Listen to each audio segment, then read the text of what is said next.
Salam, salam kemenangan. Saya Dewi Abraham menyapa saudara. Hari ini saya akan sharing firman Tuhan yang diambil dari Ayub 42 ayat yang ke-10. Demikian firman Tuhan. Lalu Tuhan memulihkan keadaan Ayub setelah ia meminta doa untuk sahabat-sahabatnya, dan Tuhan memberikan kepada Ayub 2 kali lipat dari segala kepunyaannya dahulu. Judul firman Tuhan hari ini adalah pemulihan. Pemulihan itu seperti ini. Tadinya kondisinya baik-baik, karena masalah, karena persoalan yang berat menjadi terpuruk. Pemulihan itu Tuhan kembalikan kepada posisi awal. Tuhan kembalikan Ayub kekayaannya pada posisi yang semula. Bahkan Tuhan memberkati lebih lagi. Yang namanya pemulihan itu seperti ini. Contoh Naaman, 2 Raja-Raja 5 ayat 14 catat begini. Setelah Naaman membenamkan diri ke sungai Yordan selama 7 kali, kustanya sembuh. Bahkan firman Tuhan catat, kulitnya seperti seorang anak dan menjadi tahir. Yang namanya pemulihan itu hanya bisa dikerjakan oleh Tuhan. Pemulihan yang sempurna hanya bisa dikerjakan oleh Yesus Kristus Tuhan kita. Bagaimana seorang Ayub? Kalau boleh dikategorikan, Ayub adalah laki-laki atau pria idaman, karena di samping takut akan Tuhan, hidupnya saleh. Hidup saleh itu hidup yang tidak kompromi dengan dosa, dan hidupnya jujur. Ternyata begini, sekalipun kehidupan Ayub baik-baik saja, takut Tuhan, jujur, saleh, tetap mengalami yang namanya masalah seizin Tuhan. Sebagai orang percaya, sekalipun kita sudah menjadi orang Kristen, sudah melayani Tuhan, kadang-kadang dalam hidup kita Tuhan izinkan kita mengalami masalah supaya kita bisa melihat berkat Tuhan lebih lagi, supaya kita bisa melihat pemulihan yang terus Tuhan kerjakan di dalam hidup kita. Bagaimana seorang Ayub bisa mengalami yang namanya pemulihan? Yang pertama, Ayub bertobat dan mencabut semua perkataannya. Ayub 42 ayat yang ke-6 catat seperti ini.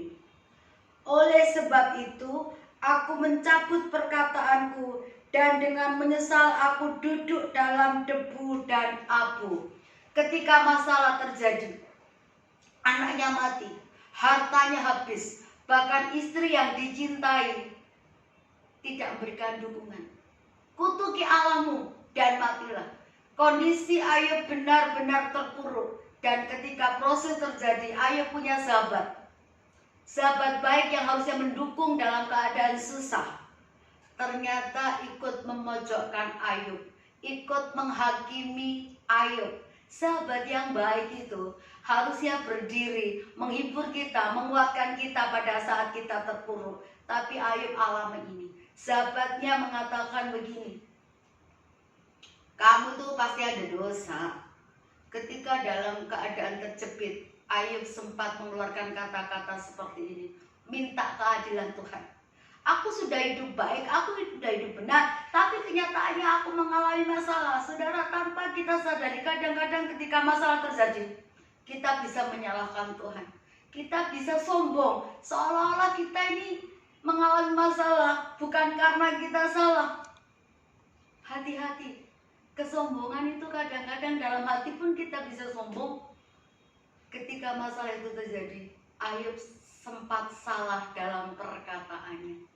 Dan yang luar biasa, orang yang hebat adalah orang yang berani mengakui kekeliruannya, yang berani mengakui kesalahannya. Ayub katakan begini, aku mencabut semua perkataan yang salah, perkataan yang negatif. Mungkin kita saat masalah datang, tanpa kita sadar, kita bisa menyalahkan keadaan. Kita bisa menyalahkan orang-orang orang-orang di sekitar kita. Kadang-kadang kita bisa menyalahkan Tuhan, menyerang Tuhan. Bahasa aslinya itu sklerokardia, memojokkan Tuhan. Aku salah apa? Aku sudah setia, aku sudah melayani. Tapi kenapa masalah datang bertubi-tubi? Hari ini dengarkan baik-baik nasihat firman Tuhan. Kalaupun tanpa sadar kita melakukan kesalahan, cepat datang pada Tuhan, bertobat, minta ampun, dan cabut semua perkataan yang salah, perkataan yang negatif. Ketika kita mengaku dosa kita, 1 Yohanes 1 ayat 9, Tuhan mengampuni. Sebuah pengakuan akan mendapatkan pengampunan. Yang kedua, kenapa Ayub bisa pulih? Ayub mengampuni sahabat-sahabatnya dan mendoakan mereka. Saudara, ketika sahabat-sahabatnya menyalahkan Ayub, menghakimi Ayub, hati Ayub secara manusia pasti sakit. Demikian juga kita, ketika kita dalam masalah, teman-teman baik kita, sahabat baik kita, bukannya menguatkan kita, malah menghakimi kita dengan kata-kata, jangan-jangan kamu kena kutuk, jangan-jangan ada dosa yang belum kamu selesaikan. Dengarkan baik-baik, itu sangat menggores di hati kita. Tapi nasihat firman Tuhan katakan, belajar seperti Ayub, mengampuni mereka dengan cara apa? Mendoakan mereka, memberkati mereka dengan doa-doa kita, bukan mengutuki mereka.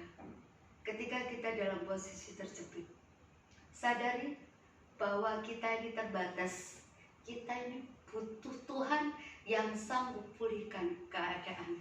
Ketika Ayub sudah mendoakan sahabat-sahabatnya, firman Tuhan catat, setelah itu Tuhan memulihkan keadaan Ayub. Kekayaan Ayub 2 kali lipat. Saudara, Anda mau dipulihkan oleh Tuhan? Bertobat dari kesalahan yang pernah kita lakukan, mengampuni dan mengasihi orang-orang yang pernah melukai perasaan kita. Saya punya kesaksian, saudara. Saya punya sahabat baik, namanya Pak Alek. Dia tinggal di Banyuwangi. Dia orang yang diberkati Tuhan. Dia menjalin hubungan baik dengan beberapa rekan bisnisnya, sama-sama anak Tuhan. Tapi ternyata ditipu. Dia kecewa luar biasa.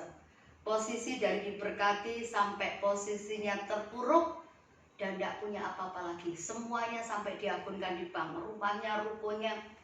Dia kecewa, dia katakan begini, aku sudah ikut Tuhan, aku sudah melayani Tuhan, tapi apa yang aku dapat? Aku dikecewakan, aku habis-habisan. Dan yang membuat dia terluka, dia katakan gini, Bu Dewi tahu enggak, ketika saya diberkati, sahabat-sahabat baik saya itu banyak sekali. Ketika saya terpuruk, mereka mundur satu persatu. Dan tahu enggak Bu Dewi, mereka bilang gini, makanya kamu jadi orang itu harus cerdik, jangan ceroboh. Mereka menghakimi saya, mereka menyalahkan saya kecewa, saya terluka. Sudah terpuruk, bukannya dikasih kekuatan, tapi malah dipojokkan. Saya katakan seperti ini, kok manusia bisa memojokkan kita, tapi kita punya Tuhan yang sanggup memulihkan keadaan kita.